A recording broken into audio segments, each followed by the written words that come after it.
यहाँ पर कुछ चीज़ें जिनको मैंने मेंशन कर दिया। नंबर 1 है मॉडल है। मॉडल क्या है? वन हु प्रेजेंट्स और डिमॉन्स्ट्रेट एक्ट ऑफ बिहेवियर। वो ह्यूमन बीइंग जो कि डिमॉन्स्ट्रेट करता है या एक्ट को परफॉर्म करता है, किसी भी एक एक्ट को परफॉर्म करता है। यहाँ पर जो बच्चे का पेरेंट या सिबलिंग जो भी है, जो कि फ़ोन कॉल पे बात कर रहा है, वो इसका मॉडल है। Modelling, next modelling, imitating the behaviour of others. दूसरों के बिहेवियर को इमिटेट करना, ऑब्जर्व करना और उसको खुद से परफॉर्म करना, इस फिनोमिना को मॉडलिंग कहा गया। बोबोडोल एक्सपेरिमेंट है। बोबोडोल एक्सपेरिमेंट बहुत फेमस एक्सपेरिमेंट है बेंडोरा का। इसमें 2 groups of children were exposed to observe treatment with doll. यहाँ पर 2 बच्चों के जो 2 ग्रुप्स थे उनको एक्सपोज किया गया था, कि उनको ऑब्ज़र्व किया गया था एक डॉल के साथ। पहले उनको इस बोबोडोल एक्सपेरिमेंट के बारे में आपको बता दूं तो बच्चों के 2 ग्रुप बनाए गए थे, जिसमें बच्चों को ये दिखाया गया था कि एक ग्रुप को ये दिखाया गया था कि वो डॉल के साथ खेलते हैं। उनको एक मूवी की तरह ये दिखाया गया था कि डॉल के साथ, इस बोबो डॉल के साथ खेला जाना है। तो बच्चों ने क्या किया, एक ग्रुप ने बच्चों उसके साथ बोबो डॉल के साथ जाके खेलना शुरू कर दिया, और दूसरे ग्रुप को ये सिखाया गया था कि इस बोबो डॉल को पुश करना है, बोबो डॉल को मारना है। इस तरह की चीज़ें दिखाई गई थी। तो उस ग्रुप ने बोबो डॉल को यही सब कुछ करके दिखाया था। तो यहाँ पर इन्होंने अपने एक्सपेरिमेंट के थ्रू ये बताया था कि इस थ्योरी को इन्होंने एक्सप्लेन किया था कि जो बच्चे हैं वो इमिटेशन से, बच्चे जो हैं वो दूसरों को देखने से सीखते हैं। अब एक ग्रुप ने देखा कि बोबो डॉल के साथ जो दूसरे लोग हैं वो क्या कर रहे हैं, खेल रहे हैं और उसको प्यार कर रहे हैं। तो बच्चों ने इसके साथ खेलना और प्यार करना शुरू कर दिया। और दूसरे ग्रुप को वो ये दिखाया गया था कि बच्चों के साथ जो एक ग्रुप है वो उनको मारपीट कर रहे हैं, तो बच्चों ने इसके साथ मारपीट करना शुरू कर दी थी। ये था बोबो डॉल एक्सपेरिमेंट।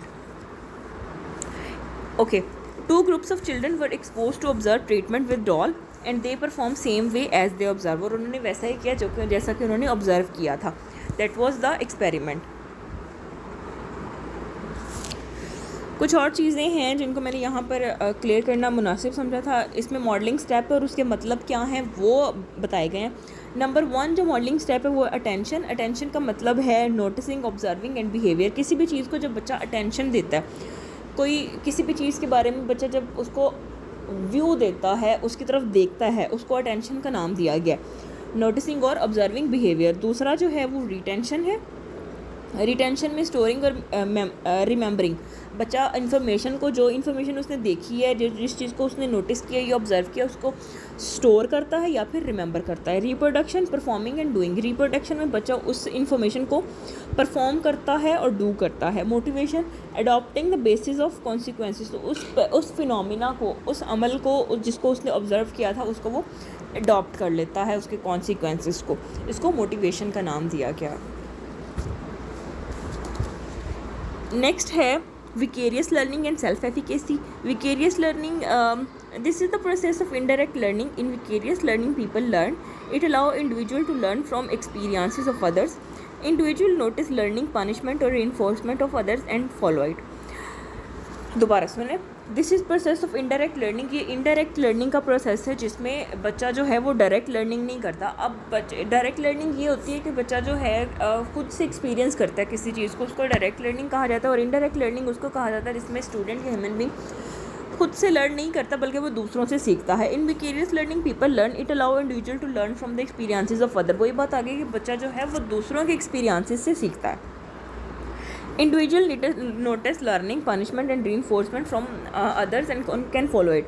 बच्चा जो है या लर्नर जो है वो लर्निंग, पनिशमेंट और रीइंफोर्समेंट दूसरों से सीखता है और उसको फॉलो करना शुरू कर देता है। इसकी एग्जांपल ये है कि एक फैमिली में रहते हुए एक बच्चा देखता है कि उसके जो सिबलिंग का एक बंदा है वो ये कर रहा है कि वो अच्छे से पढ़ रहा है और उसको सब लोग प्रेजेंट दे रहे हैं, उसको सब लोग शाबाश दे रहे हैं, उसको पेरेंट्स प्यार कर रहे हैं, उसको टीचर प्यार कर रहा है। तो वो दूसरा जो उसका सिबलिंग है वो नहीं पढ़ रहा है, तो टीचर उसको पनिशमेंट दे रहा है, पेरेंट्स उसको अच्छा नहीं समझ रहे हैं, पेरेंट्स उसको पनिशमेंट दे रहे हैं।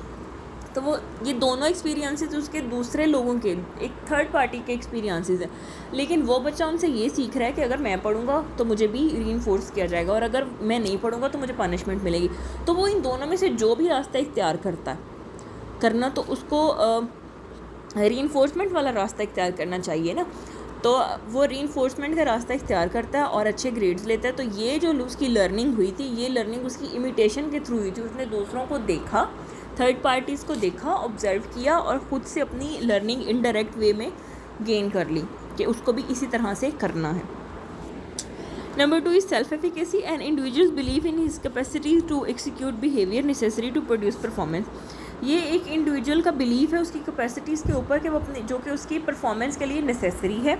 It is also confidence in one's ability to accomplish a task. एक इंसान का खुद के ऊपर कॉन्फिडेंस होना, कि अपनी एबिलिटीज़ के ऊपर कॉन्फिडेंस होना कि वो किसी भी टास्क को अकम्प्लिश कर सकता है, कंप्लीट कर सकता है और टू सक्सीड और अपनी सक्सेस हासिल कर सकता है। It is one's believe in her abilities to become successful. किसी भी इंसान का, किसी भी ह्यूमन बीइंग का अपने ऊपर ये यकीन होना, अपने ऊपर ये अपनी एबिलिटीज़ के ऊपर इतना यकीन होना कि वो ये काम कर सकता है, कि वो सक्सेसफुल हो सके, इस फिनोमिना को सेल्फ एफिकेसी का नाम दिया गया है। इसकी एग्जांपल ये है कि हम लोग क्या करते हैं, कोई भी एक नॉर्मल ह्यूमन बीइंग पढ़ता है और अपनी सक्सेस को हासिल करने के लिए जितनी वो मेहनत करता है, अपनी एबिलिटीज़ को यूज़ करता है, उसको अपनी सक्सेस के हासिल करने पे यकीन होता है, उसको अपनी एबिलिटीज़ के ऊपर यकीन होता है, वो जानता है कि वो ये कर सकता है। इस फिनोमिना को सेल्फ एफिकेसी का नाम दिया गया। Hope you guys have understand the topic. If you have any question you can ask me. Okay जी, अल्लाह हाफिज़।